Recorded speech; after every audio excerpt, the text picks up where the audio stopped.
सबसे पहले जलपाईगुड़ी की बात करेंगे। जलपाईगुड़ी में सीएम ममता बनर्जी पर जमकर के बरसे हैं उत्तर प्रदेश के मुख्यमंत्री योगी आदित्यनाथ। राम नाम से चिढ़ने वाली दीदी की विदाई तय, ये कहा योगी ने।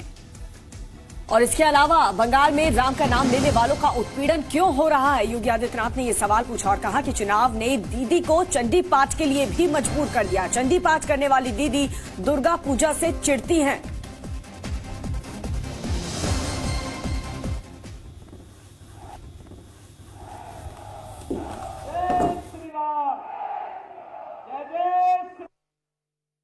दीदी तो इस समय इतनी चिड़ी हुई है, इतनी नाराज है, या वो कह रही है कि जय श्री राम बोलोगे तो जेल में डाल देंगे। अरे चिड़ भाजपा से हो सकती है, हमसे हो सकती है, राम से क्यों? राम तो हम सबके आराध्य हैं, भारत के जन जन की आस्था के केंद्र हैं। राम से टकराने का जो भी दुस्साहस किया है उसकी दुर्गति हुई है, और टीएमसी की बंगाल के अंदर दुर्गति तय है, ये निश्चित है। और यही कहने के लिए आज मैं आपके पास आया हूं। दुर्गा मां की पूजा करने की बात करो तो उनको नाराजगी होती है, वो तो कहती है कि नहीं, दुर्गा पूजा नहीं होने देंगे। वो अलग विषय है कि बंगाल के चुनाव ने दीदी को चंडी पूजा पाठ करने के लिए मजबूर कर दिया। यह है ताकत। ये जो टीएमसी आज आपके अधिकार को हड़पने का प्रयास कर रही है, एक एक पाई 2 मई के बाद एक एक पैसा निकाला जाएगा और फिर बंगाल के विकास में लगाया जाएगा। ये पैसा लेकर के कोई अपने साथ नहीं जाने वाला है।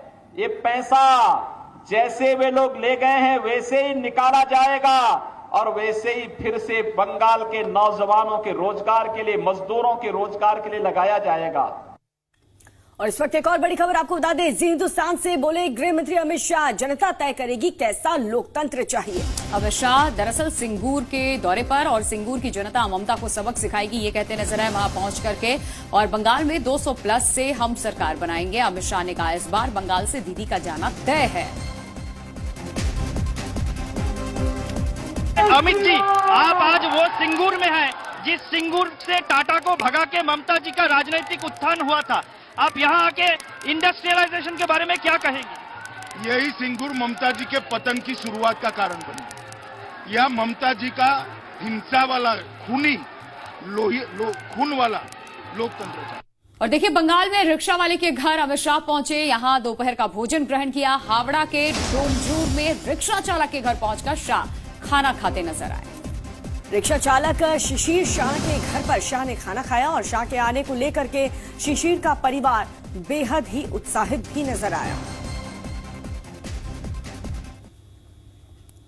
ये तस्वीरें हम आपको दिखा रहे हैं जहां पर बहुत ही ट्रेडिशनल वे में यहां पर गृह मंत्री अमित शाह जमीन पर बैठकर और किस तरीके से उन्हीं बर्तनों में खा रहे हैं जो परंपरा के अनुसार यहां पर भोजन ग्रहण किया। और अनुराग इस वक्त हमारे साथ जुड़ चुके हैं, सीधा बंगाल में वो मौजूद हैं, उनके पास चलते हैं, उनका रुख करते हैं। अनुराग, इस वक्त कहां पर हैं आप? क्योंकि बीजेपी के स्टार प्रचारक आज एक बार फिर चुनाव प्रचार कर रहे हैं चौथे चरण के लिए।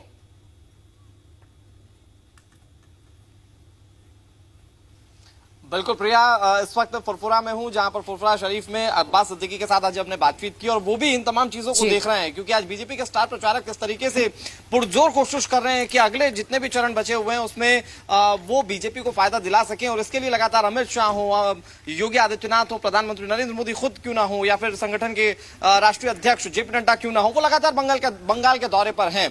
और ऐसे में फुरफुरा शरीफ में भी इसको लेकर कवायदे काफी ज्यादा है। अब्बास सिद्दीकी की बात की जाए तो वो भी ये बात जरूर कह रहे हैं कि इस तरह की तमाम रैलियां या फिर इस तरह की तमाम जो जनसभाएं वो करने का हक सभी को है, लेकिन वो ये भी बात कह रहे हैं कि बीजेपी और टीएमसी को यहाँ की जनता जो है वो स्वीकार नहीं करेगी।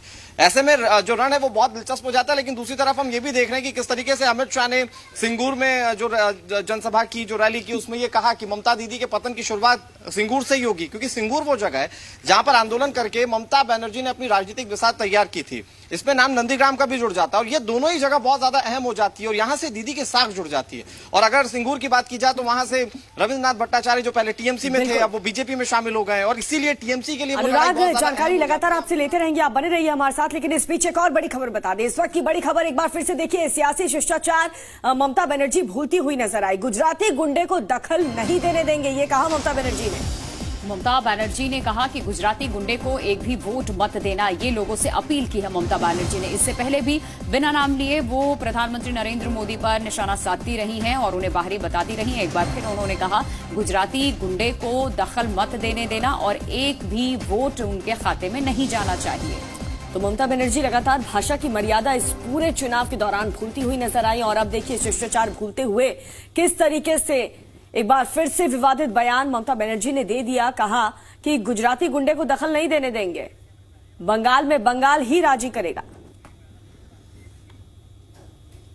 और सीधे ग्राउंड जीरो का रुख करते हैं। इस वक्त हमारे दो सहयोगी हमारे साथ जुड़े हुए हैं, लक्ष्मी भी जुड़ी हुई है, अनुराग भी जुड़े हुए हैं, जो लगातार पश्चिम बंगाल की हर सियासी तस्वीर आप तक पहुंचा रहे हैं। लक्ष्मी का सीधे रुख करते हैं। लक्ष्मी, देखिए एक तरफ अमित शाह जो जनता से अपील करते हैं कि आप बीजेपी के साथ जुड़िए, लेकिन मर्यादा का उल्लंघन नहीं करते हैं, भाषा की मर्यादा को तार-तार नहीं करते हैं। वहीं दूसरी तरफ ममता बनर्जी जो प्रधानमंत्री नरेंद्र मोदी का नाम लिए बगैर सीधे उन पर निशाना साधती है और गुंडा तक आज कहा उन्होंने।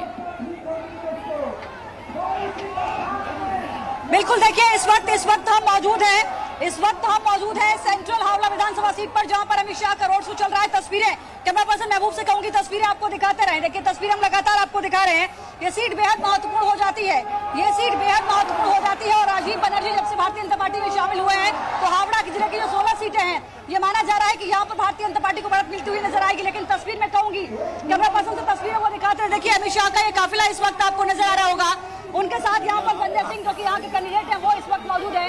जहाँ तक आपकी नजर जाएगी आपको सिर्फ और सिर्फ भीड़ नजर आएगी, जनता का उत्साह नजर आएगा। लेकिन यहाँ के समीकरण में इस वक्त आपको बता दूं बेहद महत्वपूर्ण यहाँ के समीकरण इस वक्त हो चले हैं, क्योंकि देखिए 2016 में यहाँ पर टीएमसी की तरफ से अनूप रॉय ने जीत हासिल की थी। तस्वीर दिखाइए मैं वो तस्वीरें दिखाते रहिए। देखिए अमित शाह का काफिला आगे बढ़ रहा है, तस्वीरें मैं आपको दिखा रही हूँ। यहाँ पर 2016 में टीएमसी के अनूप रॉय ने 12,954 वोटों के माध्यम से हराया था।